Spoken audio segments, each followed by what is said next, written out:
This is the Montana Outdoor Podcast, brought to you in part by Rocky Mountain Truck and Trailer in Missoula, home of Boss Snowplows, CM Truck Beds, and Diamond Sea Trailers. Just go to rmtte.com for more information. And by Superior Hardwoods of Montana, home of the largest selection of in-stock high-end wood products and flooring in the western United States. Let them guide you through the woods at superior-hardwoods.com. Now, get ready for more fascinating topics and the most interesting people you will ever find in Montana's great outdoors. We offer new podcasts most every Saturday. You can get a link to these podcasts by going to our website, montanooutdoor.com, or by going to our Facebook page, or just send an email to downrigger at montanooutdoor.com and say send a link to my email. It's that simple. Now let's head out with your host, Downrigger Dale, and see what's going on in Montana's great outdoors. Thank you very much, Manny. I am Downrigger Dale, just like the Manny said there. Manny always has been helpful for us in getting us all introduced and set to go and all that. Plus, he goes over a lot of the emails that you folks send and that. If you do want to email me, especially if you have questions as we're going along or things that you folks out there say, hey, do a topic about this or that. It is downrigger at montanooutdoor.com. You can email me there anytime. What we're going to talk about today is, I think, one of the favorite birds across the state of Montana that all of us love to hunt, and that is the fabulous pheasant out there. We'll also talk about a few other upland game birds, but I want to talk with one of our pheasant experts here in the state, and who better to talk about it than people from Montana Pheasants for Us. And I've got Hunter from the Pheasants Forever program. Hunter, we were talking before we got started, and then I completely spaced out how to pronounce your last name again, so I'm going to let you say it, and then I promise I won't forget it again. Yeah, it's Hunter Van Donsel. Van Donsel, Hunter Van Donsel. There we go. Hunter, you are the, what's your position with Montana Pheasants Forever there? Yeah, I'm the state coordinator for Pheasants Forever in Montana and Wyoming. First of all, let's just talk a bit about the pheasant itself and Pheasants Forever. How long has Montana Pheasants Forever had a chapter here in the state of Montana? Oh boy, so Pheasants Forever started in, I believe, 1982, and I believe we had a chapter in Montana shortly after. So since the mid-'80s, we've had active chapters within the state. There's a little debate about which one was the first one in Montana, but whether it's one up here in Havre, which is where I'm at, or the Sydney one. I believe there's a couple of them that are trying to claim the name of the first in Montana, but yeah, been here a while. Yeah, and you guys now have, let's see, how many chapters do you have now across the state? Yeah, we have 13 chapters in Montana with 2,200 members within the state. Wow, 2,200. Wow, Yeah. Good for you guys. So you've done well.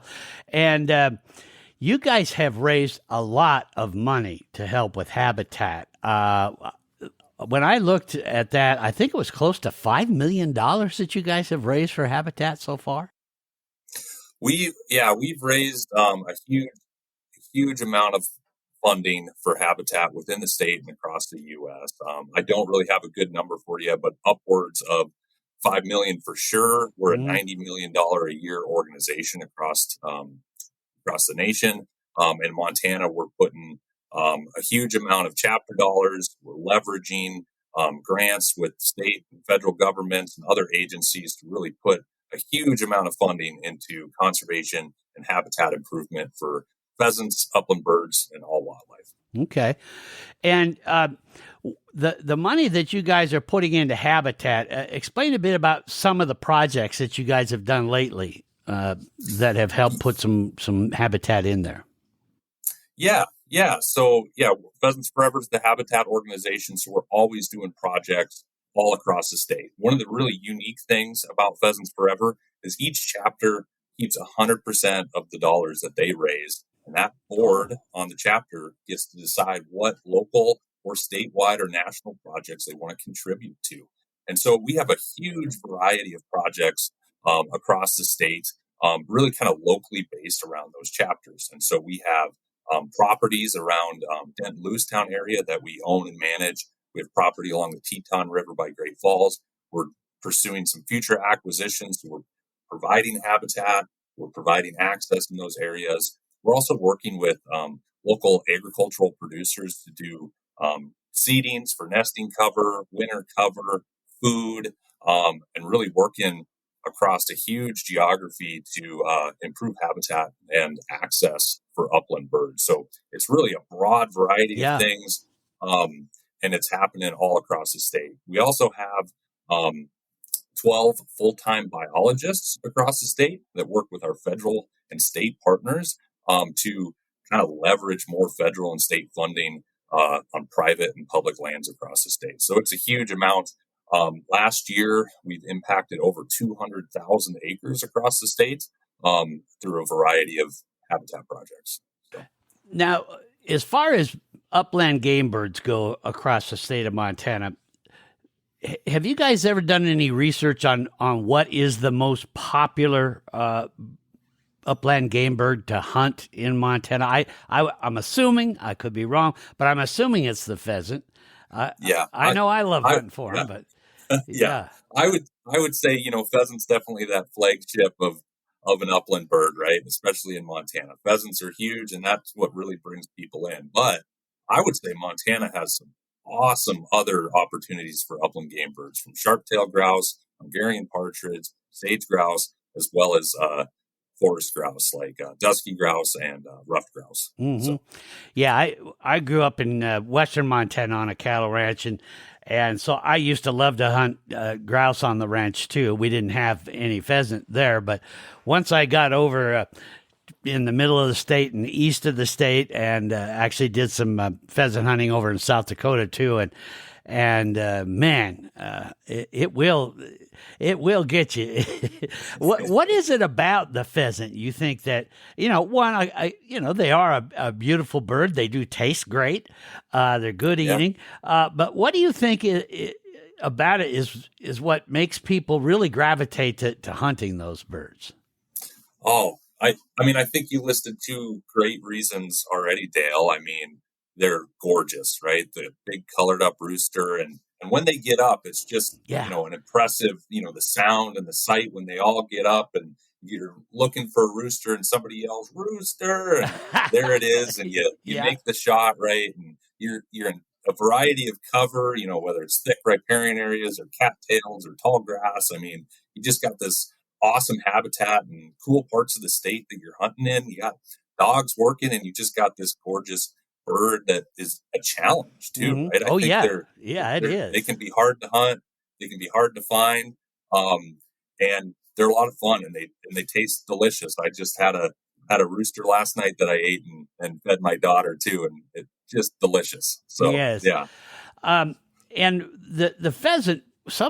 One of the things I think a lot of people don't realize is, one, it is not a native bird, not to Montana, but to all of North America. It originally came, I think that the pheasant population we have in Montana, that kind of evolved from Oregon, right? I think some of the first pheasants to come into North America were from Shanghai into Oregon. Am I correct on that? You are correct, and I cannot remember the year off the top of my head, but it was first late 1800s, I think. Yeah, was in Oregon there, and took off. And it's funny because that part of Oregon really doesn't have pheasants anymore, but at the time, those agricultural practices really provided some good habitat for them, and that's kind of where they started. And it was for a hunting opportunity, and really just they're non-native, but they're not really an issue to any other native species. Right. They have just really taken the capture of excitement and imagination from sportsmen and wildlife enthusiasts alike. So. Yeah, I don't think it took very long, and to establish the first season in Oregon was only a few years, and the birds had populated themselves in Oregon really well. And then, in looking at the history of it, they eventually started populations in Montana. So now, fast forwarding to now, how is the pheasant population in Montana doing, do you think? Yeah, I think, overall, it's doing well. We have, especially this year, populations were impacted by concurrent droughts that we've had over the last summers. We've had some tough winters, but it seems like we have a really good number of pheasants out there this year. Had a really good nesting season, and it seems like all the reports that I'm hearing are good numbers of birds across the state. We do have some landscape scale habitat concerns across Montana. One of the biggest is the Conservation Reserve Program, which is a farm bill program that sets aside agricultural lands for grass cover. You can really tie the number of acres in Conservation Reserve Program (CRP) to the number of pheasants, especially in the Dakotas. And in Montana, we've lost over 1.5 million acres of CRP since 2007, I believe. So we've had a huge loss of habitat that's come out of the program. So loss of nesting cover, which is huge for upland birds. So we have some landscape scale concerns, changing agricultural practices, fields getting bigger and bigger. We got to keep going out there and producing better habitat to make sure that we have strong pheasant populations across the state. Well, now the CRP lands, if I recall, that the CRP lands were an incentive to get farmers to rest certain amounts of acreage around, and they would get some government as well as financial assistance from other state and hunting license sales, things like that, to give them incentive to do it. Now, that program, is that fading away? Is that why those CRP acreages have shrunk so much? Yeah, it's a variety of factors. So in 1986, that farm bill that was authorized gave U.S. Department of Agriculture the authorization to enroll CRP acres. Just like you say, Dale, set aside those lands for a soil, water, wildlife concern, to kind of rest those lands and to meet a concern that was out there. And so millions of acres went in across the state, and those are 10 to 15-year contracts. And so they've been extended all the way out until about 2015. And that farm bill at the time had a lower acreage limit that could be across the nation. So a lot of those acres came out of the program with no opportunity to re-enroll. So those producers, they need to make a living out there. So they were forced with a decision there, right? Do they take those acres back into production? Do they graze livestock? What do they do with those acres, right? So they had to make a decision. And so we lost a lot of acres out of the program. So one of the things we do at a national level is try to advocate for more acres of CRP authorized in the Farm Bill. We got a big Farm Bill coming up. It's being negotiated right now at that national level. And that's one of the key things that we're looking for is more acres in the program, because that's really important for pheasants and all wildlife. Yeah, and really for the landowners, it was a good program too. They all see you had great participation. Are there some other things that Pheasants Forever is working on to try to fill in those areas that we lost when CRP started to fade away? Yeah, we're doing a lot of different things. So we're trying to keep that grass on the landscape, right? So we're working hand in hand with agricultural producers to transition those CRP acres into like a grazing system, but they need some fence, they need some water, right? So get some cows out there in a sustainable rotation can still provide a lot of those habitat values. We're looking at other partners like Montana Fish, Life, and Parks through their Upland Game Bird program, trying to piece together different funding components to incentivize keeping that there, and then just talking to those landowners. That's the real value of our biologist team with 12 of them across the state. They're talking day in, day out with local producers, giving them advice about how to create better bird populations, more sustainable operations for themselves, and just try to keep that grass on the landscape. And then trying to find all those different programs and rules, because they're working right in that federal office and able to enroll a landowner right in the program if they wanted to. So now, I also have heard about the program that the Montana State Prison was doing, which was raising pheasants. Has that been a good program for the pheasant population? And what I've heard was some rumblings that may go away. What do you know about that as far as what the prison has been doing to help bolster the pheasant population? Yeah, so we're not involved directly with the prison stocking program.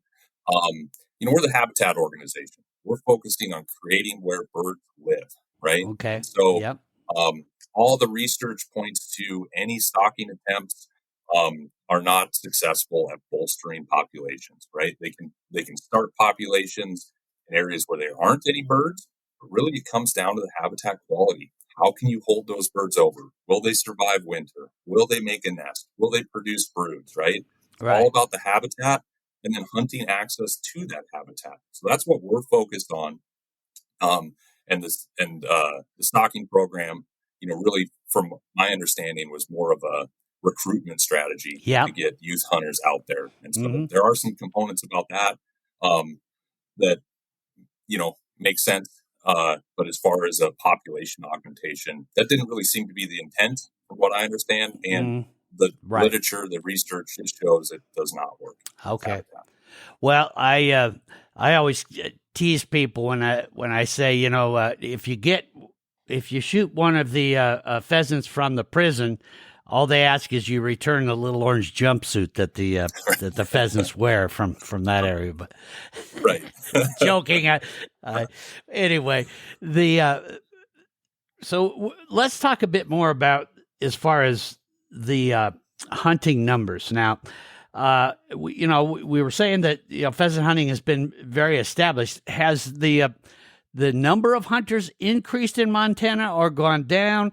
I know that there's been a bit of a concern, really statewide. I think it started, maybe in the '80s and gone on, that we're seeing less younger people getting into the sport. How about for pheasants and upland game birds in the state? Is it increasing, decreasing? What do you see there?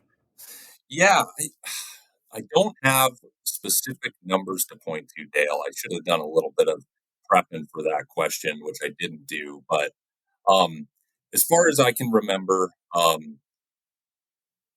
youth recruitment in upland bird hunting is probably one of the areas of most concern in Montana. It seems like, looking just at Montana, we're seeing okay numbers of continued big game hunting and kind of that recruitment and retention through those. But I would say upland bird hunting is probably, in Montana, one of the larger areas of concern.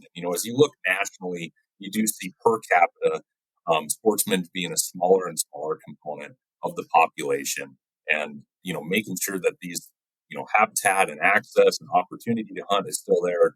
I think is really important to maintaining a strong per capita number. So in Montana, it's part of the lifestyle, right? I grew up in Helena and been hunting, was named hunter, right? I mean, there you go.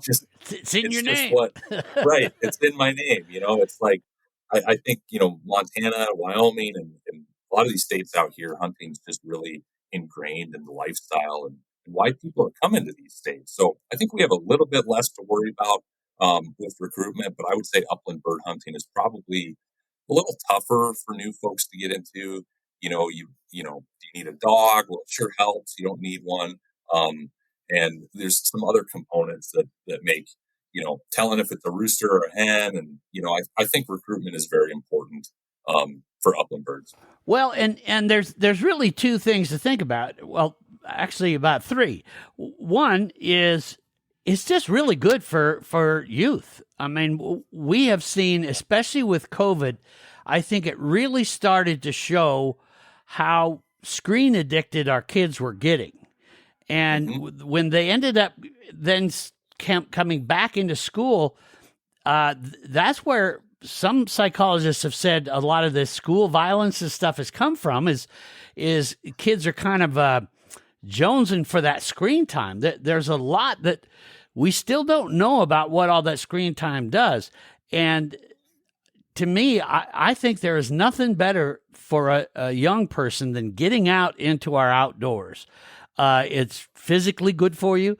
Mentally, I think it's really good. And really, I think it brings families together. So, that's my little preaching thing there. Yeah, on the other side, of course, is the more licenses we sell, the more funding the state has, because it doesn't. I think that's another thing people get confused is The game management, as far as like with FWP and that goes, doesn't come from your tax dollars. That's from the sale of licenses. So less licenses sold, less ability for us to manage our game. And of course, you guys fill a lot of those gaps, especially in the habitat side with Pheasants Forever. But are there things that Pheasants Forever is doing? I know your main focus is habitat, but are you trying to address the youth hunter side of it too? Yeah, definitely, definitely. We recognize kind of all those things you mentioned, Dale. I mean, there's nothing better for my mental health than watching my dog, run through the prairie and go chase after birds. So I definitely, for getting youth into the sport and maintaining that is really critical. And so a lot of our chapters are really spearheading our efforts for youth recruitment and retention.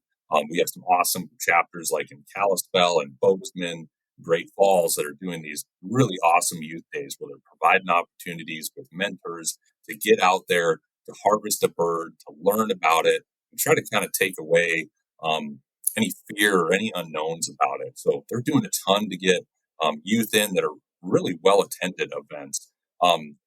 They're trying to do more education to youth. We have chapters like in Bozeman that are doing some really cool women-focused events to try to get more women hunters into the sport.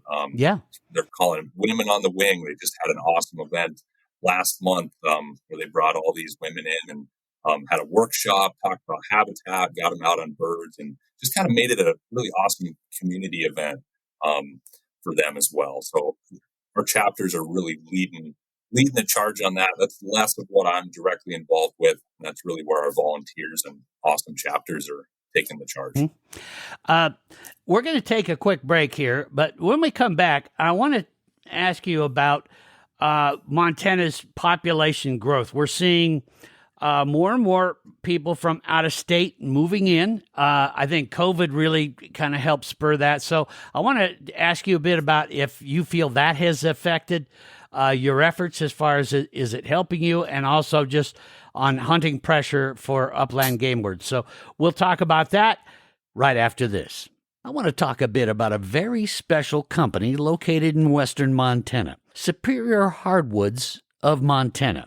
They were established in 1977, and since that time, guiding customers through the woods has been their passion throughout their history. The main focus at Superior Hardwoods of Montana has been to provide the finest wide plank flooring and unique building materials available anywhere. One of the things I noticed right away about the owner of Superior Hardwoods of Montana, John Medliger, and his son Corey, and the rest of the staff there is they're very proud to offer the largest selection of in-stock flooring in the western United States. See, for over 40 years, they've been known for leading the industry in reclaimed and antique building materials, and the success that followed has allowed them to, now get this, stock over 11 acres of stunning architectural lumber that awaits the perfect addition to your home. One thing I want you to remember is just because they're located in Missoula, Montana, that does not mean they can't help you turn your home into a piece of historical art if you live somewhere else. They have been guiding folks from as far away as Hawaii and beyond through the woods for many years. So no matter if your project is located across the street from them, across the state, or somewhere else in the world, they can't wait to turn your house into a dream home. Their goal is simple. They stand ready to deliver the best choices with reliability and honesty, helping at any phase of a project with inspirational advice. And I'm not exaggerating when I say they actually treat their customers as friends and family. So the choice is yours. But if I were you, I would go to superior-hardwoods.com. superior-hardwoods.com. Of course, you're more than welcome to call them, 406-235-7452, or, they'd love you to visit 5120 Highway 93, just south of Missoula, Montana. They can't wait to guide you through the woods at Superior Hardwoods of Montana. Go see them. You're going to love what they do to your home. And we are back here on the Montana Outdoor Podcast, and I am with Hunter Van Donsel, and he is with Pheasants Forever. And we're talking about pheasants and just upland game birds in general, and kind of getting an overall view of how the pheasant and other upland game birds are doing across the state. Hunter, what about all this influx of people moving in from, we're seeing quite a few people moving in from California. We're seeing, well, really from all around the country into Montana. Is that helping your efforts? Is it hindering it? What do you see there? Yeah, I don't know if I would frame it up as directly helping or hindering. It's changing, right? We got a changing demographic potentially. We have potentially changing land ownership. We have folks coming in to purchase their piece of Montana, and who can blame them, right? Right, yeah. This amazing state. And so, they're coming in with the goal of purchasing a property for recreational value, whether that's hunting, fishing, or other recreation, right? So that's changing some of the folks that we're working with on the ground, and they have probably as much or more of a direct focus on some wildlife habitat, but access becomes more of a difficult conversation, right? So that's changing things. We also have, it seems, I don't know if there's data necessarily to support it, but it seems like we have more non-residents and more people focusing on some of these pheasant hotspots, Northeast Montana, Central Montana. We have a lot of people coming into these communities, a lot of potentially perceived crowding on limited access areas, a lot of 100 days on, the properties Pheasants Forever owns in some of these areas. And, I think there's increased need and increased focus on limited access areas, and probably a bigger need for nonprofits like PF and Fish Life and Parks to focus on improving access and habitat, because it's why people are coming to this great state, right? Yeah, I recently did a podcast about the Master Hunter program. I don't know if you're familiar with it, but that program through One Montana, I found just fascinating in that it really focuses on trying to increase landowner and hunter relations, and really overall just increase that access. How do you see access for upland game birds? Do you feel it's getting better in Montana, or is it one of your major challenges? Because I know that's something, as far as my email on topics, people that, get a hold of me, that's got to be number one of all of them is we need more access. Yep. I think it's a challenge, and it's always going to be a challenge. And as more and more people get into the sport, which is what we want, we're going to need to focus on access in a big way. I do think upland game bird is maybe less intimidating to some landowners. Mm-hmm. There's multiple programs through Montana Fish Life and Parks that only require access to for bird hunting only, like the Open Fields program and some of their other habitat and access programs. And that seems to be well received. And, landowners that I know may provide access to bird hunting, but not to other species. So I think it's, potentially more palatable to a private landowner in some regards. But I think we need to really focus on it. And it's one of the main pillars of Pheasants Forever's mission in Montana is to improve habitat, create habitat, and then provide public access to that habitat so folks can enjoy it. And that's, why we're focusing on partnering with Fish Life and Parks in multiple areas on projects that allow access. We're doing acquisitions in key areas with key partners, and then just trying to develop really strong relationships with private landowners. And I love what Master Hunter program is doing and ways that we can support those efforts and, just make sure sportsmen and landowners are on the same side of the fence in a lot of ways. Yeah, Hunter Van Donsel's my guest here on Montana Outdoor Podcast, and we're talking about access right now, and I just it's a tough piece of the puzzle, but it is so vital, and so I hope that more and more people will focus on that, especially new folks that are moving into Montana, and as you said, buying their piece of Montana, that I hope they really consider strongly making sure that they make their lands available for hunting, because there's some good partnerships that can be put together between landowner and that. Pheasants Forever is a great one. Maybe tell us a bit about some of the reasons a landowner would work with Pheasants Forever. What are some of the things you guys can offer a landowner to get them involved? Yeah. So we work really hard to partner on win-win projects with local landowners. And so oftentimes habitat and sustainable and profitable agricultural operations go hand in hand, right? And so we can work with, through our funds, or, leveraging state and federal funds, we can cost share on conservation practices like more sustainable grazing systems through fence and water. We can cost share on grass seed. We can help farmers get into soil health improving practices like cover crops and limited till and stripper headers and things like that. And so we can provide a lot of funding resources as well as technical advice on how and when and where to do some of these things for the biggest bang for your buck. So there's a lot of different ways, and we're really looking, I worked for 4 years directly with private landowners on their agriculture operations, and was always looking at their goals. How can I help Sure. you improve your goals while also getting some components for wildlife? So it may be I'm focused on, I want this nesting cover over here or winter cover over here, but to help you get that, maybe you need water over on this side of the ranch. Oh Maybe yeah, you yeah. need a fence right here to make this happen. Or you're tired of the cows, falling in the creek, and that's where the best bird habitat is. So, let's fence it off, and I'll give you some water up on top so that you can still manage how you want. We can still get the bird habitat we need. So, I look at it all through a partnership, and how can we work together to meet both of our goals? Well, that's vital. There is just absolutely no doubt about it, and a huge piece of it.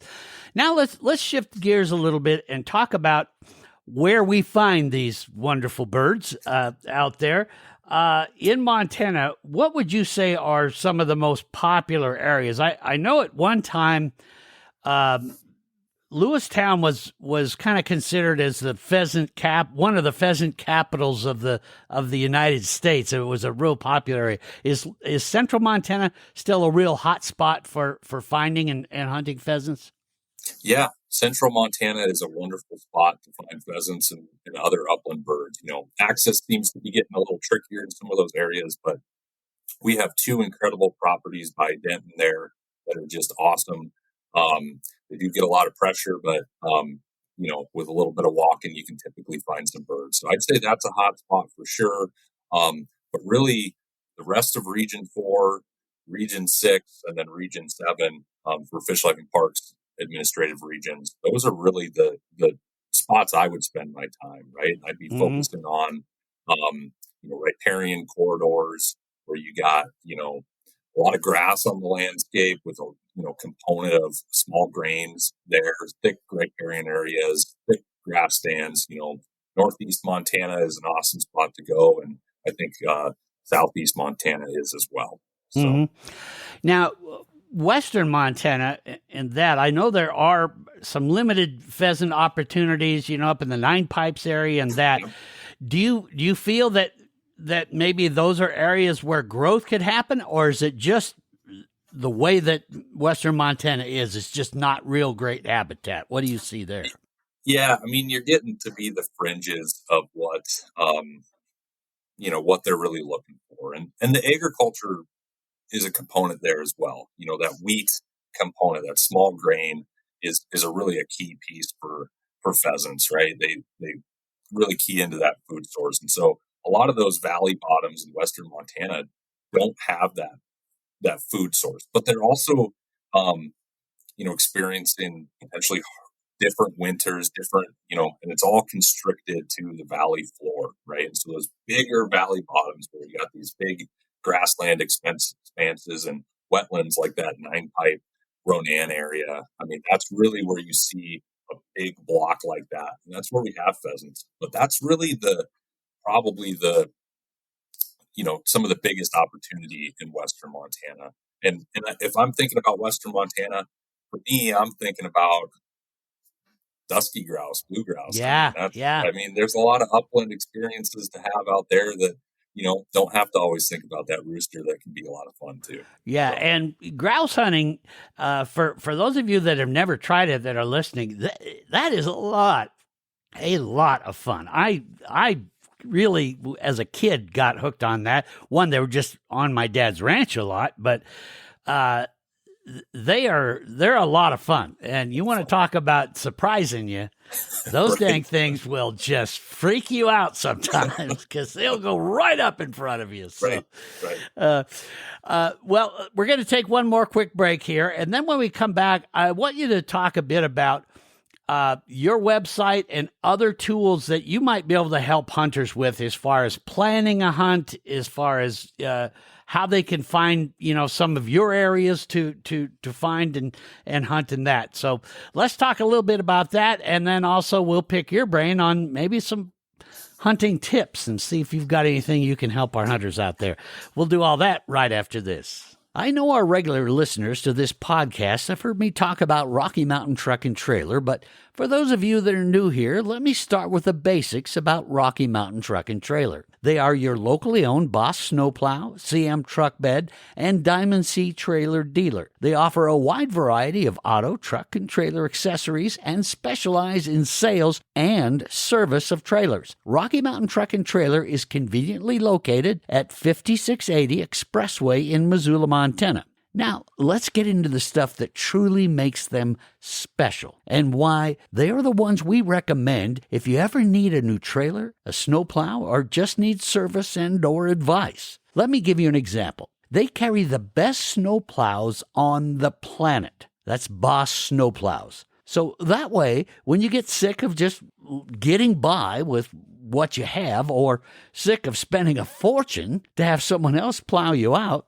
you can come tell the folks at Rocky Mountain Truck and Trailer about what and where you need to remove snow, and they will help you find the perfect Boss snowplow to get the job done right now and likely for the rest of your life. I'm going to tell you something about these Boss snowplows that just amazes me, but I truly hear about it all the time once someone I know buys one. They always say something to the effect of, Rigger, I never thought I'd say this, and I know it sounds crazy, but I actually have fun plowing snow with my Boss snowplow.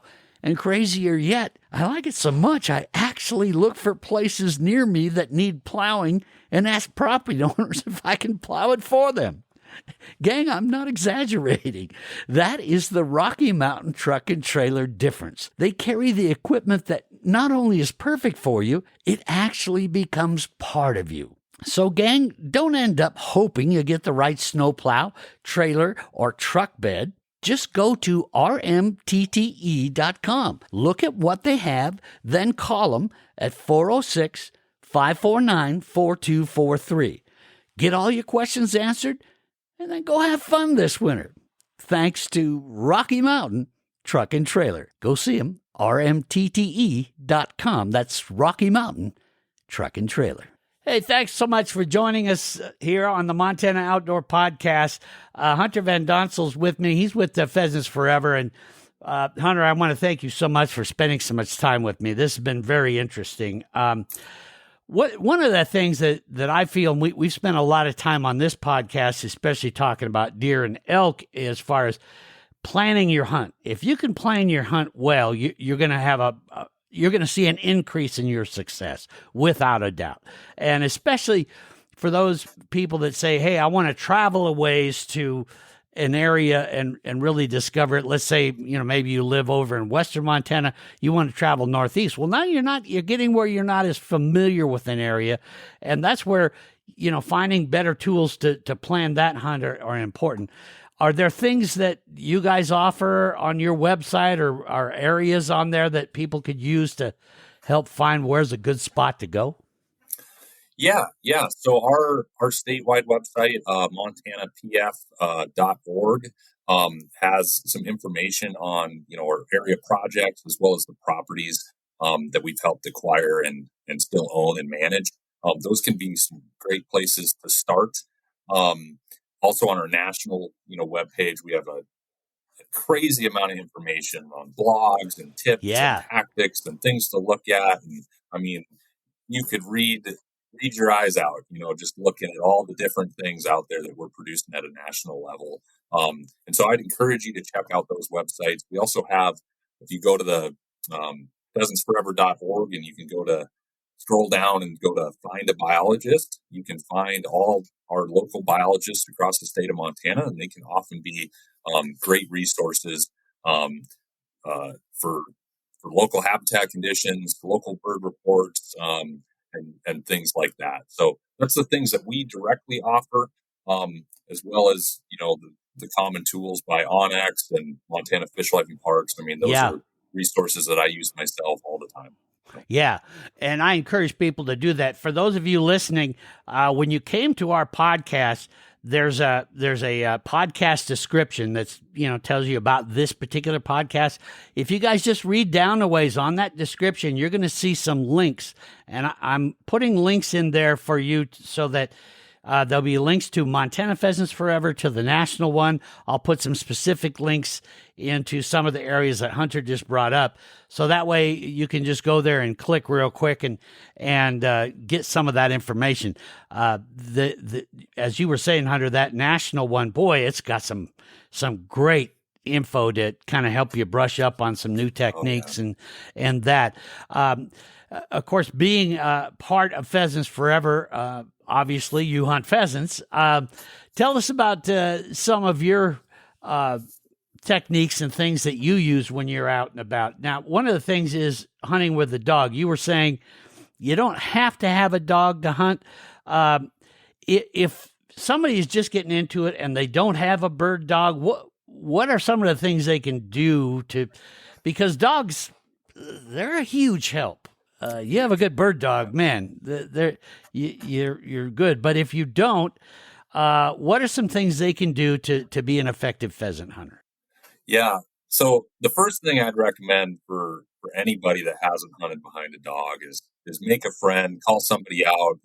Pheasant hunters and bird hunters are great people, and a lot of people are excited to show you what their dog can do. So see if you can get out with somebody that has a dog and see how it works.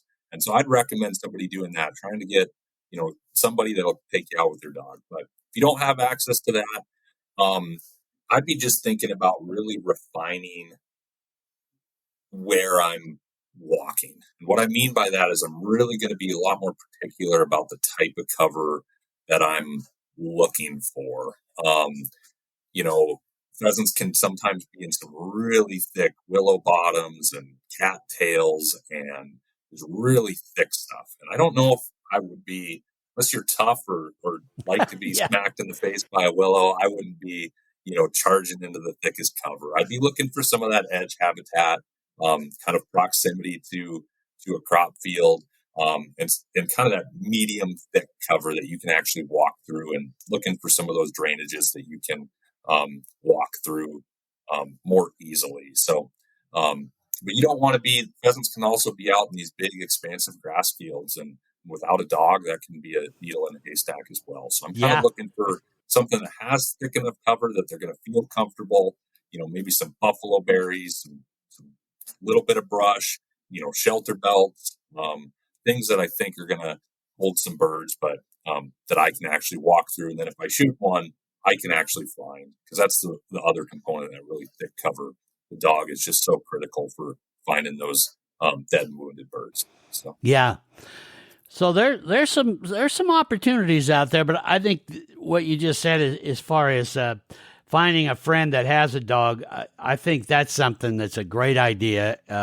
Like you say, if you have a dog, you love to show what your dog can do, and it's a great way. And for you hunters that do have dogs and like to do it, invite someone out. That's how we get new upland game bird hunters in the state, is introduce them to the sport. Because it's fun to take a buddy out there and show them, and as a family, as I've said before, getting a family out together is just you're going to have more to talk about around the kitchen table when the whole family gets out. And I think this is a sport that if you don't know about it, some people are intimidated. And they say, well, I don't want to look like an idiot. Talk a bit about getting into the sport. What does somebody need, and how difficult is it, and how do you get around that? I don't want to look like an idiot. Yeah. I think it can be. I think upland bird hunting, more than other types of hunting, can have that intimidation factor. For myself, I really hardly did any upland bird hunting until I started working for Pheasants Forever in 2017. Big game hunting was what I did. Archery elk, that was my thing. Never really got around to bird hunting. And so that, first couple of years working for this organization, all these people are calling me asking about bird hunting. And I was really intimidated. I'm a biologist by training, but didn't necessarily have that component. And the thing for me was just to start getting out there, start talking to people. And even for myself, I don't claim to be an expert hunter of pheasants. I'm an amateur pheasant hunter, but I am a habitat biologist and coordinator, and so I always have so much to learn, and especially on the dog side. That can be really intimidating. What is it, a pointer? Is it a flusher? Is it, whatever? Some people are really into some certain style and some people aren't. And just getting out there and talking to people and being open to learning and asking questions. I still ask all our members and chapter supporters, all sorts of questions about bird dogs and what they're seeing and what they do, and just getting out there. It's an easy thing to say, but a hard thing to do to say, don't be afraid and just get out there. But that's kind of what it takes. And trial and error, and just try to have fun and make friends. The community is half the enjoyment with these things. And so get integrated with that upland community and talk to people. And I think a good way to do that, obviously, is join an organization like yours. Exactly. You join Pheasants Forever, and you go to one of the annual banquets in your area. That's a great way to meet people. Plus, they're fun. Those banquets are a lot of fun. You go there and you raise some money, but also you just meet a lot of people. How does one join Pheasants Forever? What's the best way to go about doing that? Yeah, I would say the easiest way is just to go to our website, www.pheasantsforever.org, and you can click on Become a Member and enter your information, and it'll automatically put you associated with the chapter most near to you. And so one of the 13 across Montana, and you can get on those email lists for banquets, events, volunteer opportunities. You can also go to our statewide page and find contact information for each of those chapters. And I'd encourage everybody to follow us on social media, Facebook or Instagram. That's probably the most up-to-date statewide information of our events and volunteer opportunities. Yeah, and that Facebook page you can see a lot of good discussion going on there and that. So, I encourage you folks to get out there and join, because that's where you're going to learn a lot. And like you say, upland game bird hunters are pretty open to helping you, teaching you what to do, So there's nothing better than just getting out and watching somebody and learning from them too. So that's how I learned. Is I had a good buddy that introduced me to the sport, and I didn't know a dang thing, I didn't even have a gun at the time. I had when I got out of ranching and all that, I went from country boy to city boy there for a while, and it was just meeting the right people, and next thing I knew, I'm out there doing it. So it can be done. So I encourage you to do that. Oh, the other thing I want to mention that I should have mentioned before is Nationally Pheasants Forever is producing a learn Learn to Upland Bird Hunt series, and we have an Oh, okay. awesome online resource that somebody can enroll through, and they have all sorts of classes on, different upland birds the whole way through, and some of these Oh, awesome perfect. Yeah. production. I'll shoot you a link to that, Dale, because it's really an incredibly well produced kind of an online school for how does someone get into that. That's about a quarter of the way through it myself, and I've even learned some stuff on how to go about it that I didn't know. So Yeah, I'll put a link to that down in the podcast description too, folks, and use that. And even if you are a current hunter, go through the course, because you're probably going to learn a lot about it. Anything else that you want to cover before we go? I know I've kept you a long time, but anything else that you want to cover about Pheasants Forever or about bird hunting in Montana? I want to thank you for having me on this podcast today, Dale. It's been a lot of fun, and just encourage people to reach out, learn a little bit more about Pheasants Forever. And we're the Habitat organization, always trying to provide habitat for upland birds and keep Montana this amazing place that has all these upland experiences that we know and love, and that keep people always coming to this awesome state. So. Mm-hmm. Do you mind if I share the your email with the folks too, that they could get in touch with you? Yep. Okay. Feel free. I'll have that in the podcast description as well, folks. And you click on it, and it'll open up your email program, and boom, your email and hunter right there. And that way you can ask questions about getting involved and how you can help. Do you have many non-hunters that get involved with you guys as well, just to help out what you do? Yeah, definitely.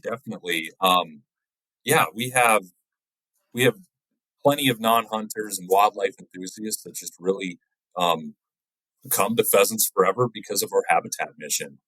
We're doing all sorts of stuff, for whether it's declining grassland songbirds or pronghorn migration or sage grouse or all these amazing wildlife species across the state that whether or not you're an avid hunter, you can feel good about what we're doing on the ground. Of course, we are a sportsman organization. Most of our members are sportsmen. Sure. And we always have that. Hunting is conservation, and that's without a doubt piece of what we do. But there's plenty of room for somebody that appreciates it, but doesn't want to be actively involved with it, and just wants to do good things on the ground. That's what we're about.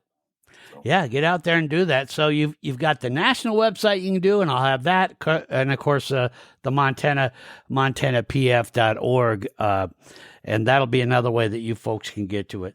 Well, Hunter, thank you so much, and hopefully we can have you come back and we'll talk a little bit more. I'm going to do another podcast here soon with some folks from the FWP, and we'll talk about some other upland game birds as well. And then hopefully I can have you back, Hunter, and we can talk some more, especially, as you guys get, different functions and things coming up. Be sure and let us know so we can share it on with all of our podcast listeners. You bet. All right, folks, there you have it. Hunter, thanks again. And folks, again, go to that podcast description, hit those links, and learn more. And let's get out and do a little pheasant hunt. Do it safely, and remember, always ask for that permission way ahead of time so we keep our landowners happy and keep that going out there too. Until then, folks, you guys take care and be safe out there.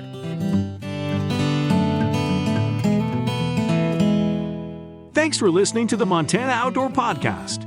It has been brought to you in part by Superior Hardwoods of Montana, home of the largest selection of in-stock high-end wood products and flooring in the western United States. Let them guide you through the woods at superior-hardwoods.com. And by Rocky Mountain Truck and Trailer in Missoula, home of Boss Snowplows, CM Truck Beds, and Diamond Sea Trailers. Just go to rmtte.com for more information. So what did you think of today's podcast? Send your questions and comments to Downrigger at montanooutdoor.com. We should be dropping a new podcast this next Saturday. Until then, we will see you soon out in Montana's great outdoors.